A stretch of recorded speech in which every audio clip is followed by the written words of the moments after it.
והמאצ'ינג זה כבר פחות או יותר הקריאה השלישית, כשנותרו כבר כמה שחקנים או שחקניות אחרונים לכל תפקיד, ועושים בדיקה ממש, אני עם אופק עם, סתם דוגמה, ליאנה עיון, אני עם דני שטג, כדי לבדוק כימיה, התאמה, איך הדמות הזאת עובדת עם הדמות הזאת, איך הכימיה ביניהם, איך הם עובדים ביחד, איך הם מגיבים אחד לשני, ממש לעשות סגירות אחרונות, עד לכדי בחירה של בן אדם לתפקיד. אני אוהב אותך.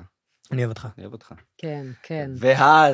אז מה קרה? ואז לילה לפני החלטתם לישון ביחד, ספרו מה קורה יום לפני המאצ'ינג. יש פה סיפור מעולה. הייתי ישן אצל עידו מלא. טוב מאוד. אגב, 6 ו-9. כן. ישן כל הזמן אצל 9. אבל תגיד למצלמה. ולא ידענו את זה בתסריט, כן? אני ישן אצל עידו בלי קשר. אבל מעבר לזה שזה גם איזה זימון כזה, תגיד שזה גם, אתה יודע, אתה נכנס לתפקיד בזה. אתה... כן, אבל לא ידענו. 6 ו-9 שנים ביחד, אז אני ישן אצל עידו מלא.